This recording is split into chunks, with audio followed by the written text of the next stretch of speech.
You're listening to Weird Medicine with Dr. Steve on the Riotcast Network, riotcast.com. I need some suction in the carotid. I've got diphtheria crushing my esophagus. I've got Ebola vibes dripping from my nose. I've got the leprosy of the heart valve, exacerbating my incredible woes. I want to take my brain out and blast it with the wave, an ultrasonic, echographic, and a pulsating shave. I want a magic pill for all my ailments, the health equivalent of Citizen Kane. And if I don't get it now in a tablet, I think I'm doomed and I'll have to go insane. I want a requiem for my disease, so I'm paging Dr. Steve. Dr. Steve. It's Weird Medicine, the first and still only uncensored medical show in the history of broadcast radio, now a podcast. I'm Dr. Steve. My little pal, Dr. Scott, the traditional Chinese medical practitioner, keeps the alternative medicine assholes at bay. This is a show for people who had never listened to a medical show on the radio or the internet. If you have a question you're embarrassed to take to your regular medical provider, if you can't find an answer anywhere else, give us a call at 347-766-4323. That's 347-POOHEAD. Follow us on Twitter at Weird Medicine or at DrScottWM.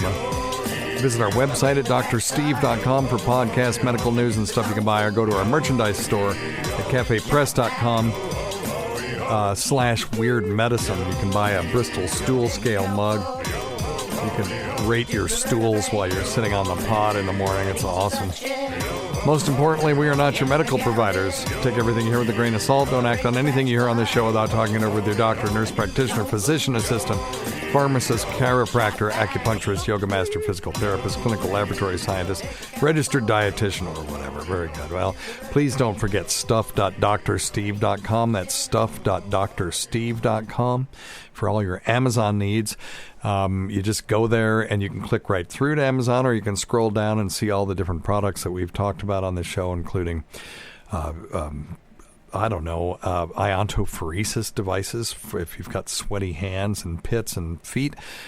There's also adult toys. And you know what I mean, boys. Oh, God, I hate those commercials. And probiotics and stuff like that. So check that out, the ones that we recommend. Also, don't forget tweakedaudio.com. Offer code FLUID for 33% off, the best earbuds on the market for the price, and the best customer service, bar none, anywhere. They're fantastic. Dr. Scott's website at simplyherbals.net. I'm still at my ideal body weight. And if you go to my Reddit subreddit, it's reddit.com/r/drsteve. There's a testimonial from somebody there that dropped their diabetic hemoglobin A1C from like 11 down to 6, which is basically normal, using Noom.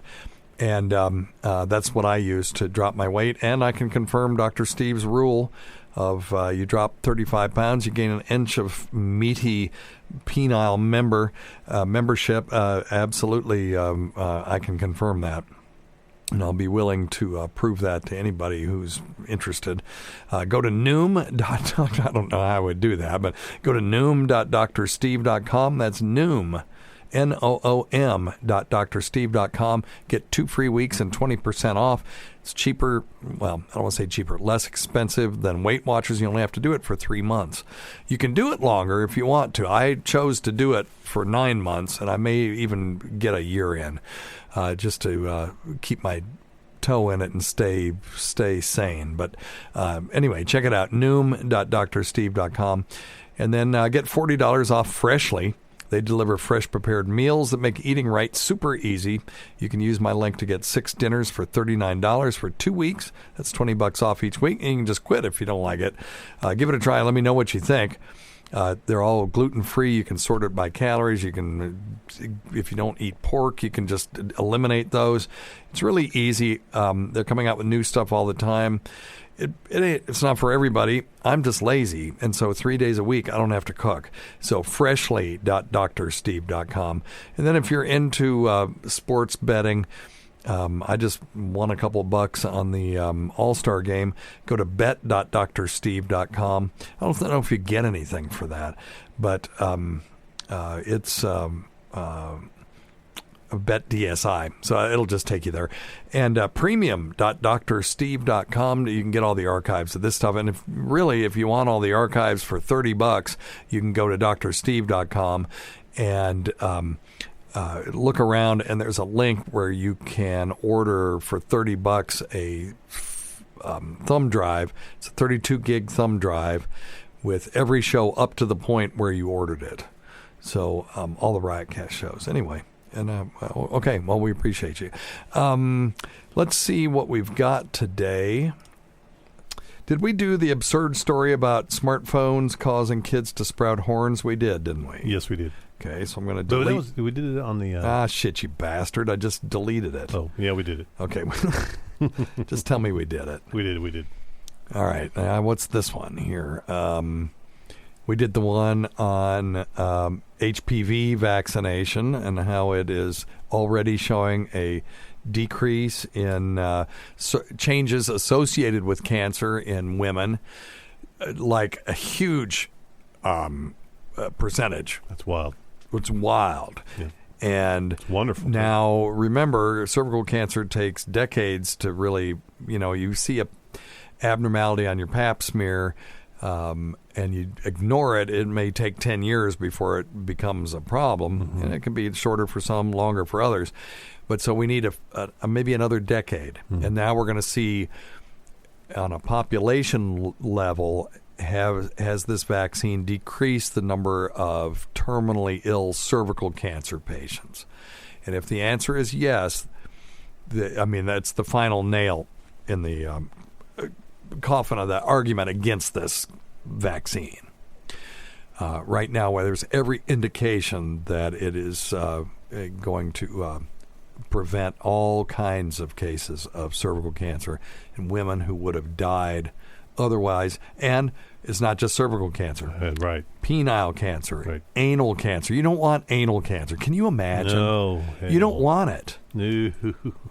So anything we can do to avoid, I'll do it just to avoid the old anal cancer. Exactly, yes. Head and neck cancer. Yes. Sucks. Terrible. They all suck. It all sucks, yeah. They all suck. So prevention is key. We've got some new treatments coming, but wouldn't it be awesome if we could just vaccinate ourselves against all different kinds of cancer? You really would. And it is well known that there are strains of human papillomavirus that cause cancer. Mm-hmm. And because we're asking you to get your kids vaccinated at age 12, jackass assholes, we're not doing that to encourage them to have sex. Right. Which is the argument that I hear. Mm-hmm. Well, you're trying to turn our daughters into whores. No, shut up. No. We're trying to catch them before they get exposed. Right. We're assuming that your kid is not having sex at 12. Mm-hmm. And that, in some of, well, anyway. Yeah. I know what you mean, but yes. So we're making that assumption, so that's why we're saying let's catch them when they're 12. Yep. But you can, my position on this right now, and the CDC is agreeing with part of my position, is get it done anytime. If you're sexually active, yes. There's the likelihood that you've been exposed to all of the strains of HPV that vaccine protects against is pretty low. Mm-hmm. So it may help even if you've already been exposed to one of them. And certainly if you've already been exposed to HPV in general, the vast majority of HPV viruses are not a problem. So even if you have that, I'd still get the damn vaccine. Mm-hmm. Agreed. If I was on the market, I'd get it. I'm pretty sure if yours hasn't flared up yet, you're probably okay. But I can still get head and neck cancer. No, I know. I'm not worried about getting genital warts at this point. But if I was on the market, I would get it. Yeah. Get the damn vaccine. I don't care how old you are. Now, you may have to pay for it if it's not indicated. So if you're above a certain age, you may just have to pay the full price if you want it. Right, and I don't think it's profoundly expensive, is it? I don't know. Yeah, I'll look it up. Let's ask Alexa. Alexa, how much is the HPV vaccine? The top search result for HPV vaccine is Shattered Dreams. The HPV vaccine exposed. It's $25.99. Alexis, There you go. Stop. The book is $25.99. Yeah, it's one of those books. One of those books. This vaccine also, if you go to the CDC website, unless you feel that the CDC is somehow in on this, shows that this vaccine is remarkably safe. Well, here we go. What'd you find out? 130 to 170. Oh, that's not bad. To not get cancer of that type? Let's see. Yep. Yeah, I'll pay for that.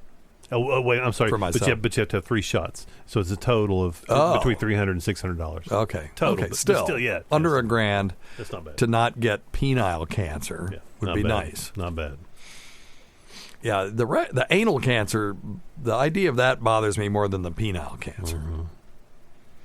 I'm with you on That's that. going to hurt like hell. Well, you You're fucking, sitting on you're it. sitting on your ass all You the don't time. sit on your dick all No, day. No. So, Hey, and yeah, you know. hey, don't forget to check out Dr. Scott's website at simplyherbals.net or simplyherballs.net if you don't know how to spell. And listen to our podcast wherever you listen to podcasts. We're everywhere. All right. I have a story. So I got into it with a bunch of people on Twitter recently about the Bluebell ice cream licking thing. And so I tweeted out Breyer's ice cream and it has a plastic seal around the lid. And I remember when the Tylenol thing happened. People don't remember that. Over-the-counter medications didn't have safety seals on them back in the day. Right. When was that, Dr. Steve? I don't know, but you could look it up. Yeah, look. It was a long time ago. Yeah, late 70s maybe. And what happened was somebody had put, I think it was cyanide. I can't remember. Dr. Scott's going to look it up while we're doing this. And adulterated Tylenol capsules back in the bottle and then stuck it back on the shelf. This person took one and they died. Then when the person died, they were all mourning, at the wake, and they passed out the bottle of Tylenol because somebody had a headache. They took it and they died too at this person's wake, if I remember correctly. Wow. And as I said, Dr. Scott will look at this is a long time ago. So 1982, Dr. Steve. 82. 1982, okay. That's correct. So that one case led people on this crazy investigation trying to figure out how this happened, but the end game was that all over-the-counter medications needed to be have safety seals on them. And so when I saw this video, the first thing I said is, because all the ice cream I've ever bought has a safety seal on it. It's either circumferentially around the lid or it's over the ice cream itself. So I incorrectly tweeted out, this video's got to be fake, because all ice cream has a safety seal on it. And people tweet me back, oh no, this kind doesn't, this kind doesn't. And of course, I tweeted out a picture of the Breyer's ice cream with the safety seal on. I said, real ice cream has a safety seal, at least real ice cream I'm going to buy. And then people zoomed in and it said, frozen dairy dessert is not even ice cream. I'm like, okay. So I got all these tweets back, that's not even ice cream. And it's like, oh, okay, not the point. Bad example. Right. I'll cop that. It was a bad example, but that's not the point. I think that this stuff should be safety sealed. Then people tweeted back to me pictures of fruits and vegetables on the shelf that are obviously just loose. Sure. So people can pick those up and lick them. But presumably you wash those. It's hard to wash your ice cream. Yes. So things that are hard to wash, I think, should be safety sealed. Now, Bluebell, and I'm not just singling them out, they're not the only ones, say that what they do is they flip the thing upside down and freeze it so that it's the ice cream freezes to the lid. Okay. So when you take it off, it's obvious if somebody messed around with it. I guess that makes sense if you get it home while it's still totally frozen, but if it sits in the back of your car on a 20-minute drive, you might not be able to tell. That's my position. So I'm not, look, here's just how much does it cost to put a circumferential seal around the outside? Because a penny or two you can tell if that's been messed with. Yeah. That's even better than the thing that goes over the ice cream, because people were correctly pointing out that you could take the lid off, inject something into it, you'd never notice. If they used a 30-gauge needle, which is about the size of a hair, you'd never notice that. Or they could peel it up, lick it, and put it back down, and you'd never notice it. Yep. So I'm all for the circumferential safety seal, or just seal the whole damn thing in cellophane. Yes. And now, what does it really matter? So I have a friend of the show, Shatai, who is the owner of Hyperphysics with her husband, Richard David Smith. I think it's RDS. So he's the guy that is now a huge proponent of influenza vaccine because he almost died because he didn't get influenza vaccine.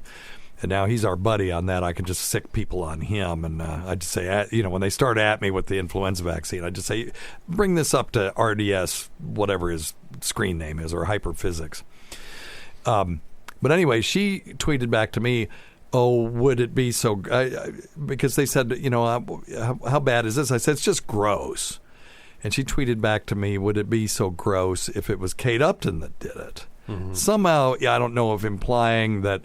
the teenager wasn't hot enough or some racial thing or something like that. And it's like, no, it's gross. And it wouldn't matter if Kate Upton did it. And I said, here's how I know. Take a spoon, hold it at right around chin level, and now drool into it your own saliva until you fill up the spoon. Now that you've done that, put that spoon in your mouth and drink it. And everybody that I know that I said that to goes, I'm not doing that. It's disgusting. Okay, so it's disgusting because it's saliva that's outside the body that's on your food, and you're being asked to just ignore that somehow. Mm-hmm. So the health risks to this. Now, I was reading a thing about the health risks. There really isn't a whole lot. Hepatitis A, I've heard hepatitis A bandied about. That's really fecal oral. You'd have to shit in the ice cream to get... or at least on your hand and your hand, right? A shit on your hand and then smear it on there. So really, your mouth is probably safer in that regard. And then HIV, no one's ever gotten HIV by kissing somebody, so you're not going to get it from them licking your ice cream. Right. So I think the risks of disease are pretty low. It's just gross and it's an invasion. So now there's this. I don't know. There's this thing called Food Safety News. I don't know if this is right wing, left wing. I don't know if they have a political thing, but they did point out something interesting. And I'm, again, not just singling out Bluebell ice cream, but their headline was 20 years for licking ice cream, 0 years for 10 listeria illnesses with 3 deaths. So, what they were talking about was at one point, Bluebell, and they're not the only ice cream manufacturer where this has happened, had in 2015, 10 people were infected with several strains of listeria, reported from 4 states. Those states and victim numbers are Arizona with 1 patient, Kansas with 5, Oklahoma with 1, and Texas with 3. And the illnesses went from January 2010 through January 2015. And they were identified through retrospective review of the CDC's PulseNet database for DNA fingerprints matching isolates collected from samples of this ice cream manufacturer. And all 10 of the outbreak patients were so sick they were admitted to hospitals. Oh, gosh. So the inspectors' observations reported on 3 key 483s, which are inspection reports from 3 different facilities, which showed, deficits in manufacturing and packaging foods under conditions and control necessary to minimize potential for growth of microorganism contamination. There was a bunch of different things that they were cited on at different locations. So, they're talking about prosecuting this girl. Well, she's a minor, so she's not going to get a 20-year sentence, but food safety attorneys say food tampering carries a possible 20-year sentence. So anyway, so there needs, there's not real justice there, but don't tamper with our food either. People are sensitive about that. I'm pretty laissez-faire when it comes to germs and stuff, although some of our friends will say that I'm not. It's just I don't eat leftovers usually. And people say, well, you're a germ freak. You want to eat leftovers. No, it's because I'm rich. I don't have to eat leftovers. I'll buy new stuff. Oh, now. Don't hate. Don't hate. Hey, did it give any indication why she did that? Just goofing around Just being for stupid. Instagram, yeah. Oh, for God's You just sake. pull it off, and they were doing it for Instagram. She was laughing about it and stuff. Do we've all something done. else that doesn't affect other people. Well, we've all done idiotic things. How about walking through neighborhoods, just taking old school windshield wipers? You can't do it with the ones now, but the ones that were just wiring going so that they're pointing up. So if you knew it was raining the next day, they would just only be able to see through. Now it's funny, but it's shitty, and it's things kids do. Yes. And just. Putting firecrackers in mailboxes or throwing, how about this, going down, getting on the back of a pickup truck in, I don't know, 1972, and driving real fast through rural Baton Rouge neighborhoods, throwing bricks at mailboxes. And then because you want to be cool to the football guy that all of a sudden for no reason is hanging around with you. Mm-hmm. And then when he throws one brick, it hits a stop sign and bounces back and hits him in the chest, and you think he's dead. So I'm just saying hypothetically, Yes. shit like that. Could It's happen. really... The mindset's exactly the same. You're just doing something shitty for no reason. Yeah. And thank God the statute of limitations on property stuff is, is Limited. long gone. But, I just heard these stories. Right. God forbid I would have done any of those Nothing things. stupid. So, that's why. That's all it is. Just effing around. And there might be some sociopaths out there that do it because they're sociopaths, but I didn't get that vibe from her at all. She was just screwing around, Yeah. and thought it was funny and didn't understand the consequences. When I was in high school, I was a freshman in high school, and I had a lighter in my pocket, and I see somebody's coat sticking out of the locker, just little edge of the coat. I pull out my lighter and just flick. No. Yes, I wasn't even thinking about it. What a shithead. Yeah, and then a teacher comes, what the hell are you doing? And brought me down to the principal's office, and I'm like, I don't know. And he's like, well, you have to have a reason. It's like, no, I just saw it, and I had a lighter, and I just did it. There was no animosity toward that person. Nothing. Turned out it was the girlfriend of one of the gang guys. In my, I know it was. It wasn't smart. But when you're that age, you do things you're not thinking about what you're doing. Now, like if my kid did that, they'd be in big ass trouble. It's like, what the hell? I would be the same way. What the hell were you thinking? Oh shit! If they did that in school today, that'd be terrorism or something. They'd be gone for a year.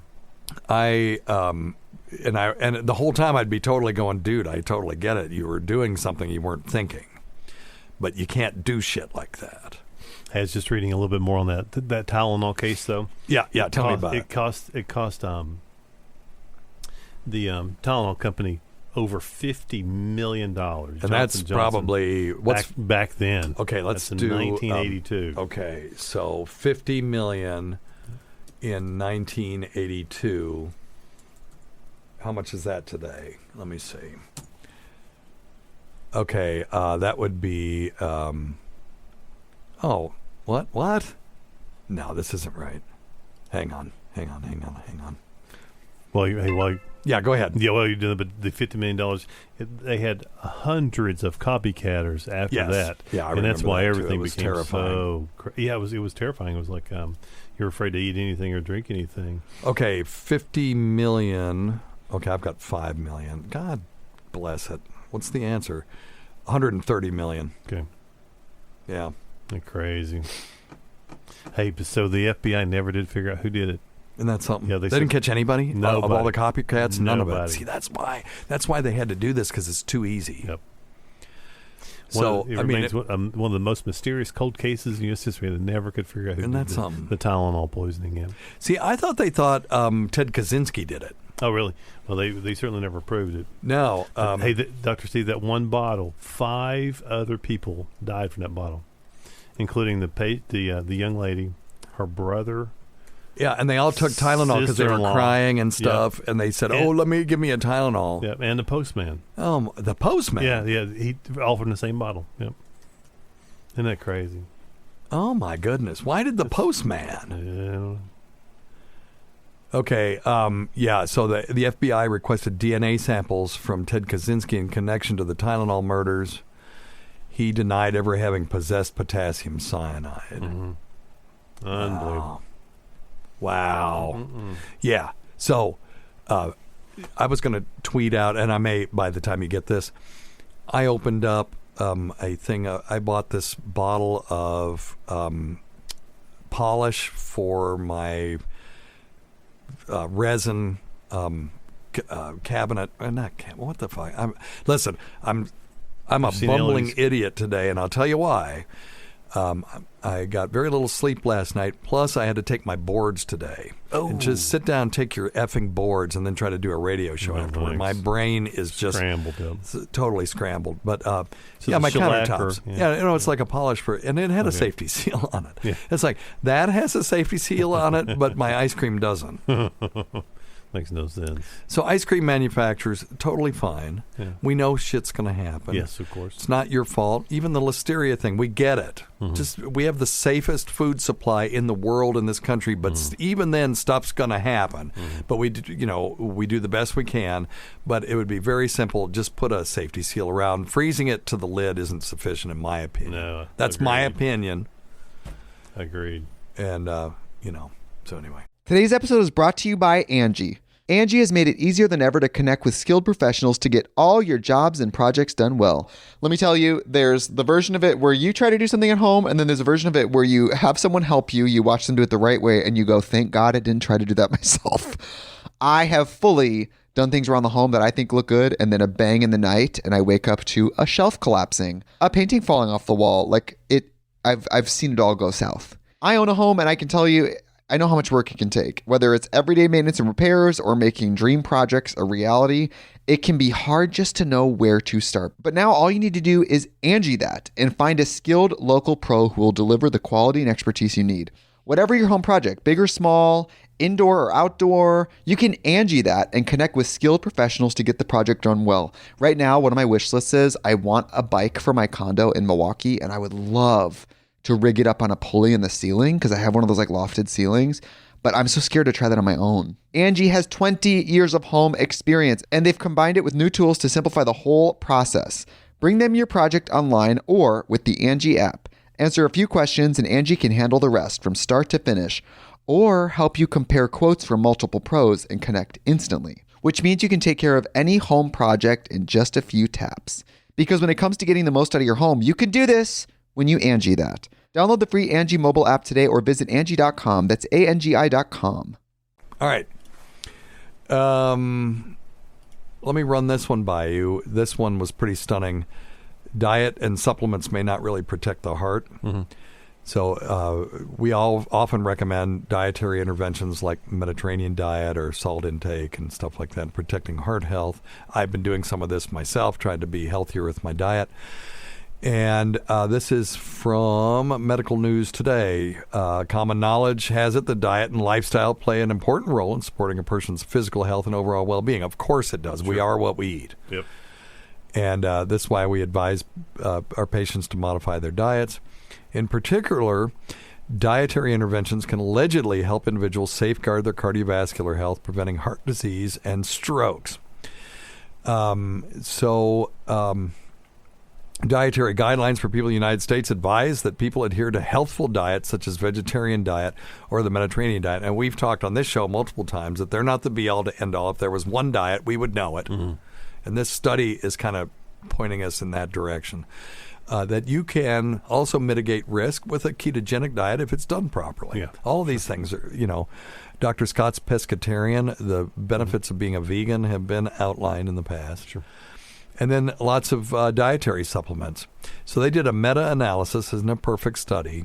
So a meta-analysis where you take a bunch of different studies and pool all the data, try to match similar types of data with other similar types just to increase the power of the study. Okay. These were from different collaborating institutions, including Johns Hopkins School of Medicine, West Virginia University, Mayo Clinic, etc. And they analyzed the data for 277 randomized controlled trials, which are good trials, involved almost 1 million participants. And they looked at the effects of 16 nutritional supplements and 8 dietary interventions on cardiovascular health and mortality. The supplements that they took into consideration, to count these while I do them, too, to make sure there's 16, because I want to see if there's anything missing. Selenium, general multivitamins, iron, folic acid, calcium plus vitamin D, which, by the way, they showed a negative association. In other words, that actually seemed to increase the risk of heart attack and stroke. Beta-carotene, antioxidants, I don't know, I wish they'd be more specific. Omega-3 long-chain polyunsaturated fatty acids.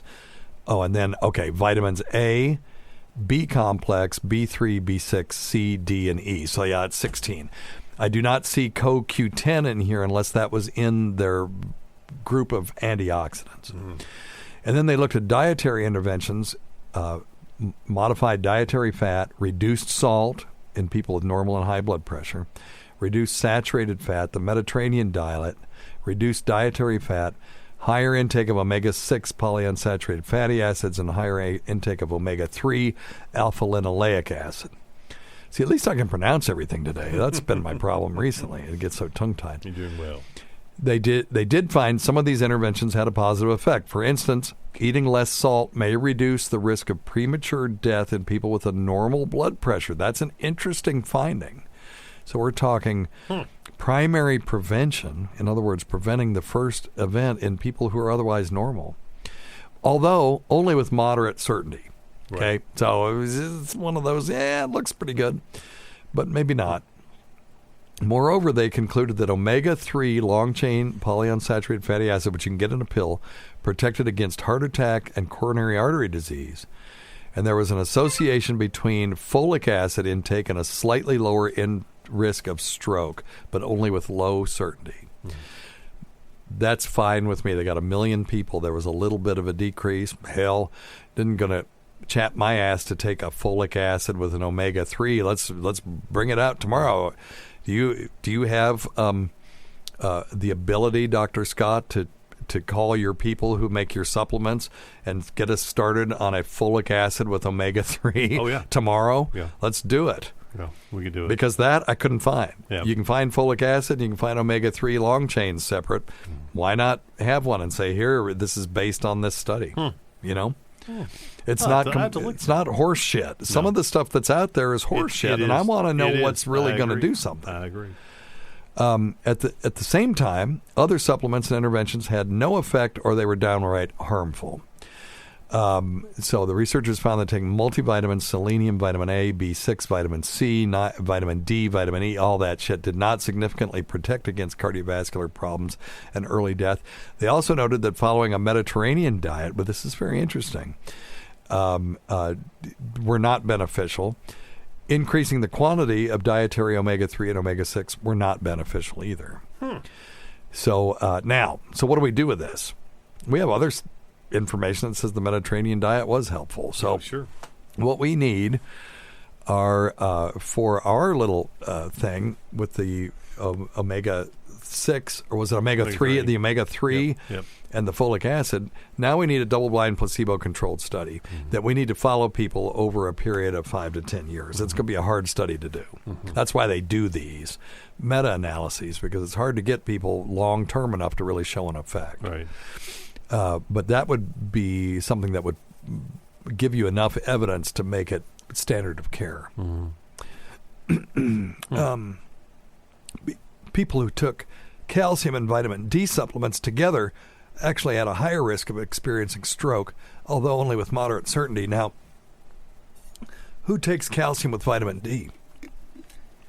People who are told to do it by their doctors. Yeah, well, that's true. They're osteoporotic. There you go. Ding, ding, ding. Give yourself a bill. So these would be mostly women over a certain age, usually in their 50s and above, that have gone through menopause or going through menopause, and they're told to take calcium plus vitamin D. This is not a reason to stop taking that. Your risk of breaking a hip, if this would be helpful for decreasing hip fractures. Sure. That's really what you care about. Right. I wouldn't care if my bones were like marshmallows as long as I had something that could reduce my risk of a fracture, through some other means. Sure. So, the mortality and morbidity of breaking a hip may be worse than the stroke risk of taking this stuff. Right. So that's an excellent question. Does taking calcium plus vitamin D reduce hip fracture?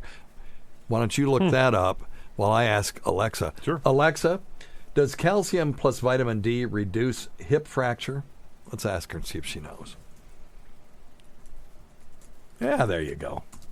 I'm going to take that as a no. We're taking 2 seconds to determine. Okay, here we go. Among healthy premenopausal women, calcium plus vitamin D resulted in a small but significant improvement in hip bone density, but did not significantly reduce hip fracture, and it increased the risk of kidney stones. Now we can say it also may increase stroke. So if you're on calcium plus vitamin D, it may be time to talk to your primary care provider why you're on that. And I think a lot of times that answer is going to be because they've been doing it for so long. Yeah, it's old school. It's old school. There's not been a lot of updated information. So hard for me to stop taking aspirin. Yep. That was shown not to really do much for primary prevention of heart attack and stroke. So,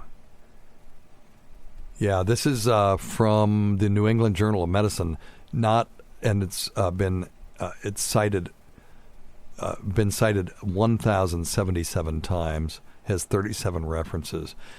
This is from the Women's Health Initiative investigators from 2006. This is not some crappy just website. The New England Journal of Medicine was the first journal I ever heard of when I was training, and that's because it carries basically the weight of truth. Okay, so very interesting. So if you're on that, worth asking, is there a compelling reason to continue taking it? And again, if you have any questions about this stuff, I'm happy to send you the articles that you can print out and take to your primary care. Just go to drsteve.com and click contact. Now, you're shaking your head. What are you finding? Well, no, I just was reading on down. I was not the same page you were on, but it was talking about invasive colorectal cancers developing in 168 women assigned to the calcium plus vitamin D supplementation. And 154 women assigned the placebo. So what are they? What's their conclusion? Well, it's good. It's saying there were no significant treatment interactions with baseline characteristics, which is a good thing. So there wasn't there was not a statistically significant increase or decrease. Yeah, thankfully. Okay. Yeah, that's why I was like, oh shit. Okay. Yeah, because there is aspirin can protect some people from colon cancer. Right. So, and they show coffee might help protect from liver cancer. Well, there you go. Yeah, I mean, there's so much shit. How can we synthesize all this to give people just one thing to do? You can't. It's just too much. Impossible. Alcohol's good for this. It's bad for that. Well, you got to So y'all drink coffee-flavored beer. It's just about mitigating risk. That's all you can do. Yep. And mitigating risk doesn't mean you're not going to die. You're going to die unless the singularity happens in our lifetime or the rapture, I guess. But if you, check your stupid nuts for lumps, get some exercise, quit smoking. These are all the things that we talk about. Get off your ass. Yeah, get some exercise.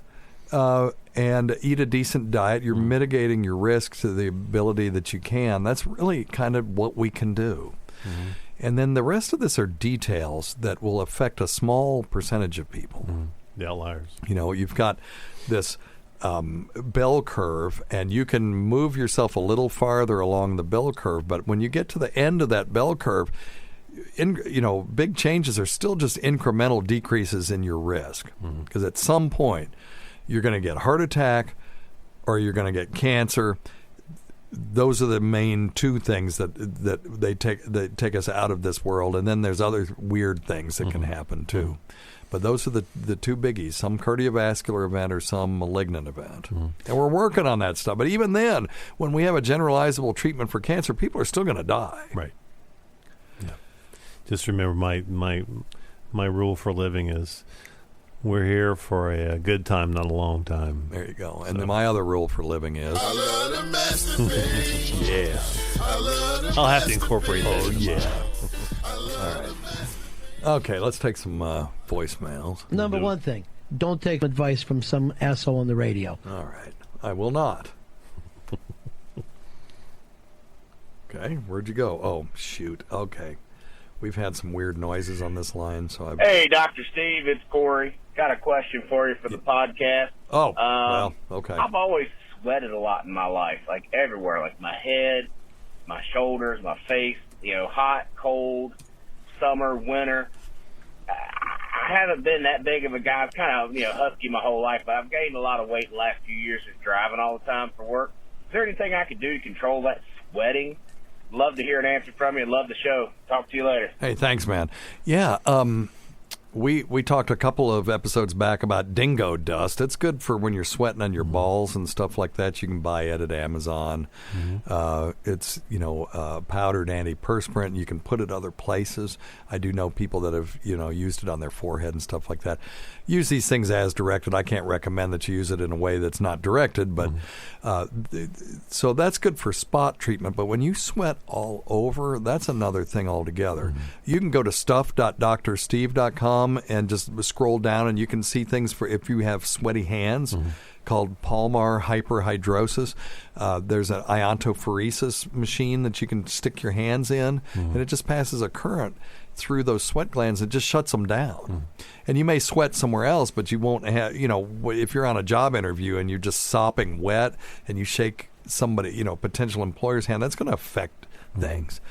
But again, if you're sweating all over, that's tough. So there are medications that you can take, but they're all prescription.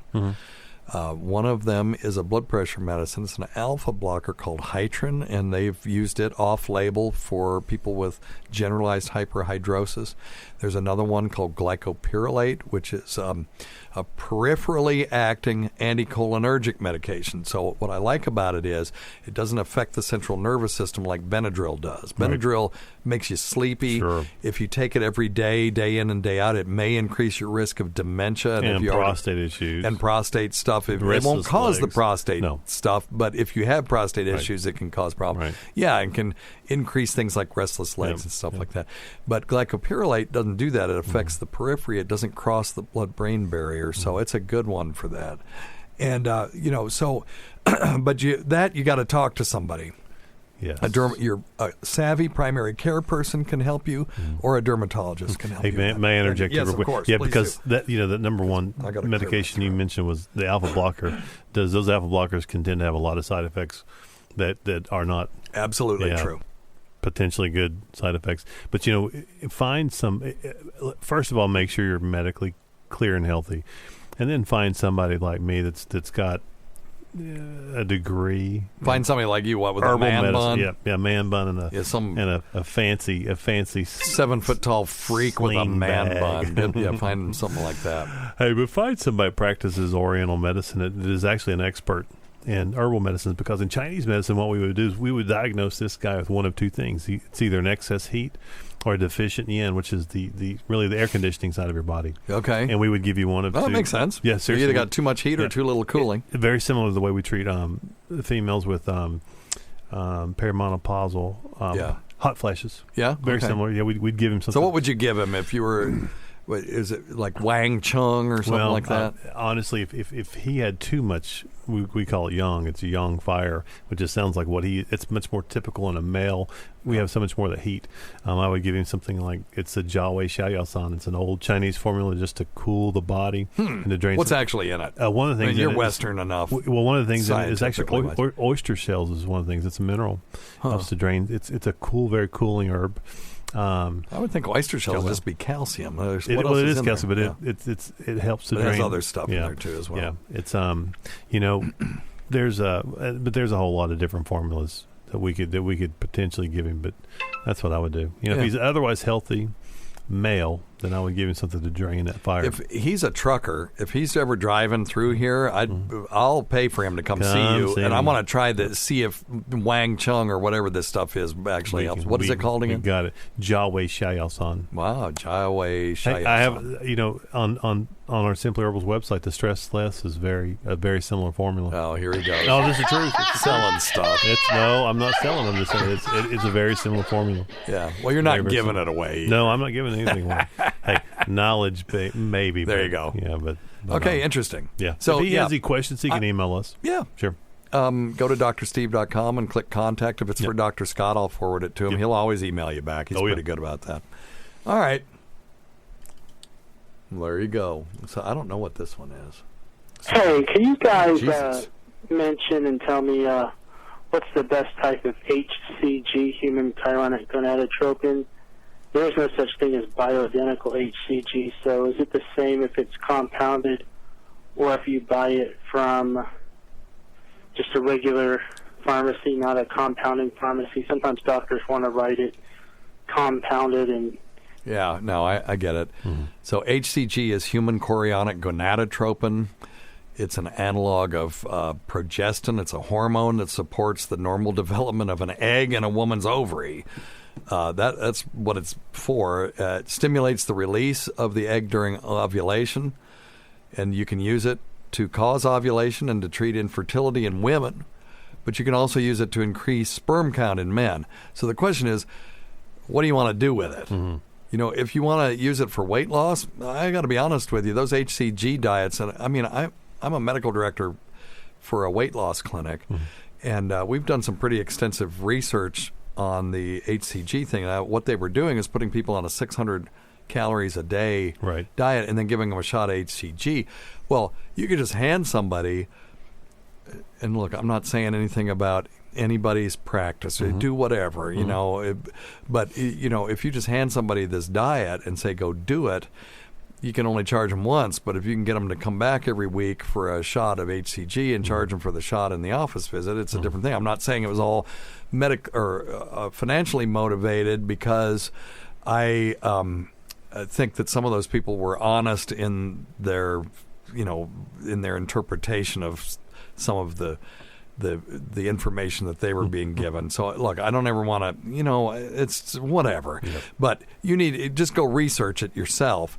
The HCG component has been studied and didn't seem, if you did it with the HCG or without, didn't seem to make much difference. Mm-hmm. If you put somebody on a 600 calorie diet, they're going to lose weight. And if you don't do a diet like that, that's really a fasting diet. We used to fast people at 600 calories if they had diabetes, for example. We put them in the hospital, put them on a 600 calorie diet. And you got to make sure they're getting enough protein to make sure that they're not catabolizing or chewing up their muscle tissue, because when you're doing that, you're doing damage. Right. What you want to do is you want to lose fat. It's not even weight. You want to lose fat. That's what people are trying to do. So you need to make sure you're burning fat and you're not burning muscle tissue, because that'll just make you weak. And if you burn enough muscle tissue, it can do damage. Right. So we would do this very carefully. Preserving protein. It was called protein-sparing fasting. And we could get their blood sugars down and actually get their hemoglobin A1C back to normal. And a lot of those people would be, not necessarily cured, but they would have a lasting effect by fasting them that way. That's an old school thing. We can't put people in the hospital to do that anymore. Mm-hmm. So people took this, and I'm sure that's where the lineage for this HCG diet came from, because it's basically the same, very similar diet. And but you're going to lose weight, and the HCG was touted as, well, it's going to make you not hungry. If you put somebody on a 600 calorie fasting diet, they're not going to be hungry, because their body thinks they're starving. They think that there's no food supply, because the body's blind to the outside world. Sure. All it knows is what you're putting in it, and when you're only putting in 600 calories, what the body is basically saying, and this is a teleological explanation, meaning that there's meaning where there is no meaning, but it's basically thinking, well, there's no food in the environment, or this person, surely to God they'd be eating more than this. Why would anybody voluntarily eat 600 calories? So it starts, it's almost a mercy thing. It just goes, okay, I'm not going to make you as hungry. Because obviously there's no food around. That's just torturing. The signal isn't being reciprocated. Interesting. So, when I'm sending the signal that you're hungry, you're not responding. So surely there must be no food in your environment, or you wouldn't be eating like that. Starving. So people tend not to be very hungry when they're on that diet. Now, I'll get a bunch of email. Oh, HCD does help. And okay, just show me, cite your sources when you do that, and I'll cite my sources, and my sources will be more academically rigorous. But anyway, so the question is, what do you want to do? If you want to increase your sperm count, you can do it. I wouldn't do it with over-the-counter, HCG if you can get it somewhere. Just go to a fertility specialist, and they'll give you what you need. Yeah, they can give you a shot. I mean, they can do. anything. There's so much. There's so many things they can just let them do it. Yeah, agreed. This is not a hormone I want people just fiddling around with. Right. Okay, all right. Hey, Dr. Steve. I was listening to Weird Medicine episode 1 on Riotcast. Oh.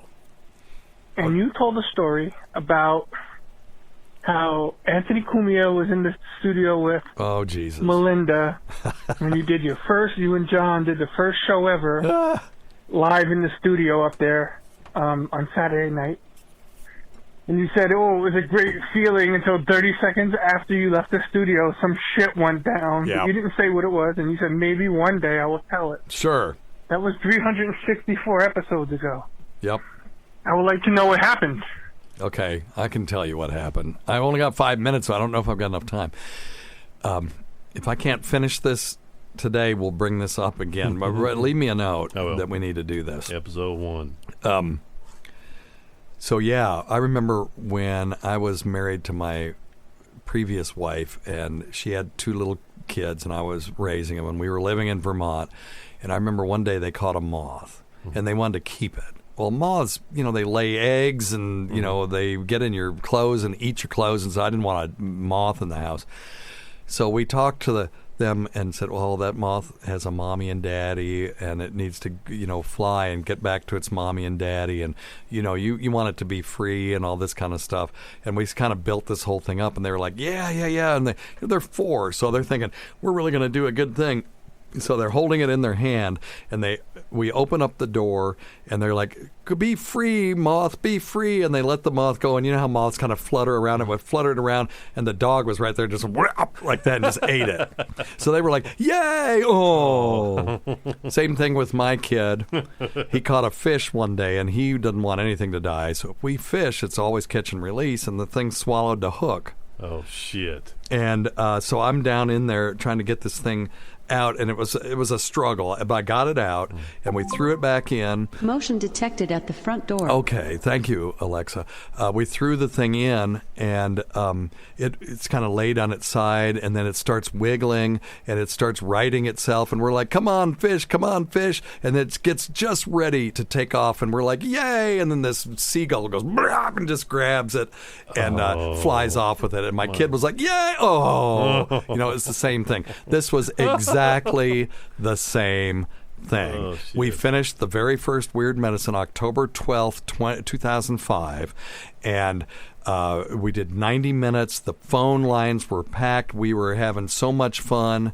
And Anthony actually came up to us afterward and said, when the thing was over, and we bumped E-Rock. He was supposed to be our first guest, but we had so many calls we had to bump him. Oh, my God.